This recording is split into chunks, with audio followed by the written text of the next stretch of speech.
Bonjour. Ce sont de véritables histoires d'attaques de requins, des histoires qui suscitent la terreur et célèbrent le courage des sauveteurs et l'esprit indomptable qui garde les victimes en vie pour raconter l'histoire et profiter pleinement de la vie. Une semaine avant son 17e anniversaire en juin 2005, Craig Hutto était en vacances avec sa famille en Floride, au Cap Sable Blanc. Ceci est la dernière photo de Craig, juste avant une attaque de requins. Craig pêchait avec son frère, debout dans l'eau jusqu'à la taille lorsque quelque chose a heurté sa jambe gauche. Puis Craig a vu l'aileron.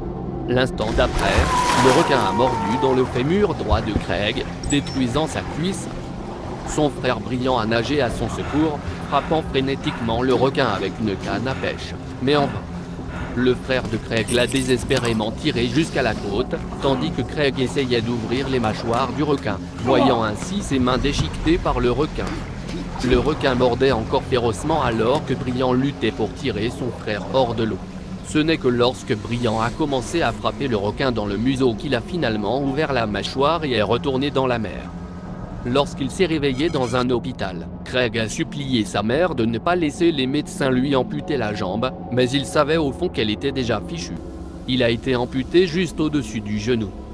L'expérience sanglante a motivé Craig à étudier la médecine à l'école de soins infirmiers, où il a rencontré le professeur Goldfarb, qui concevait une jambe artificielle robotisée. Craig était impatient de devenir testeur officiel. La jambe bionique qu'il teste en tant qu'assistant de laboratoire est la première en son genre. Elle dispose d'un logiciel qui répond aux mouvements de Craig. Elle aide à monter les pentes et les escaliers grâce à une puce d'ordinateur qui active un muscle électronique dans le mollet. Diplômé de l'école d'infirmier, Craig a décidé de travailler en médecine en l'honneur de ceux qui ont sauvé sa vie après l'attaque brutale.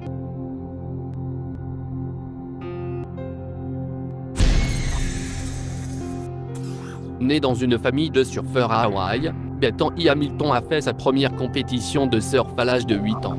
5 ans plus tard, en 2003, elle était le meilleur surfeur féminin d'Hawaï pour son âge.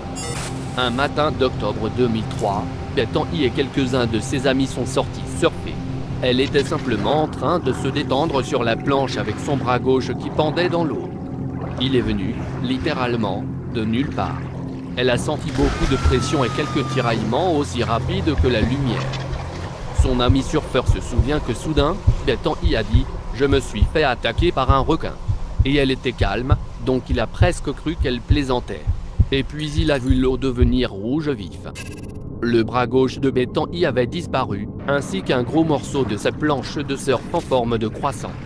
Ses amis ont pu appliquer un garrot, mais elle a perdu plus de 60% de son sang et a enduré de nombreuses opérations afin de récupérer. Fait remarquable, la perte de son bras n'a pas dissuadé Hamilton de surfer, et un mois après l'attaque, elle était de retour sur sa planche de surf. En 2005, Bethany a remporté son premier titre national. Elle est ensuite devenue pro, a grandi, s'est mariée et a eu un enfant. Bethany Hamilton est devenue une source d'inspiration pour des millions de gens grâce à son histoire de foi, de détermination et d'espoir. Son histoire est devenue plus tard un grand film intitulé Soul Surfer.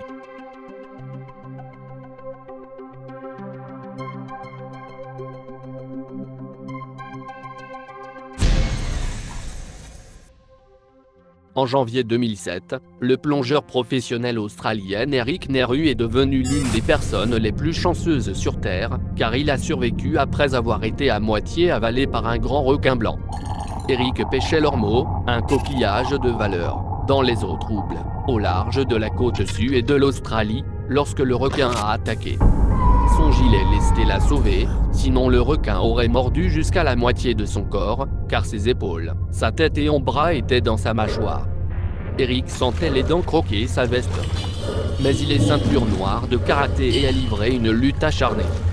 Désespéré, Eric a essayé de trouver l'orbite de l'œil du requin avec sa main libre et quand il l'a trouvé, il a frappé l'œil du requin. Le requin a réagi en ouvrant la gueule juste assez qu'il s'échappe.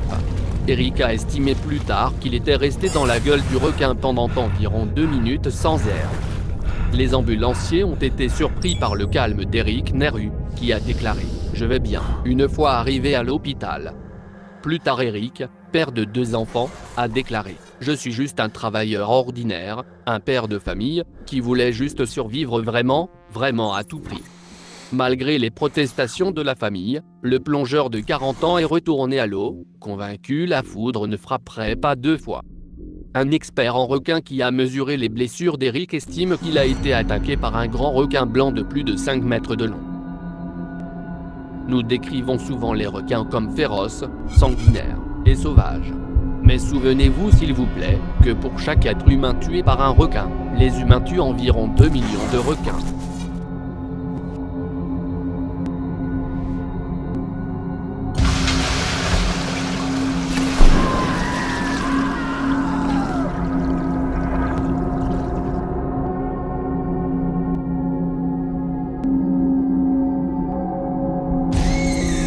Merci d'avoir regardé. Et si vous aimez la vidéo, donnez-lui un like et abonnez-vous s'il vous plaît.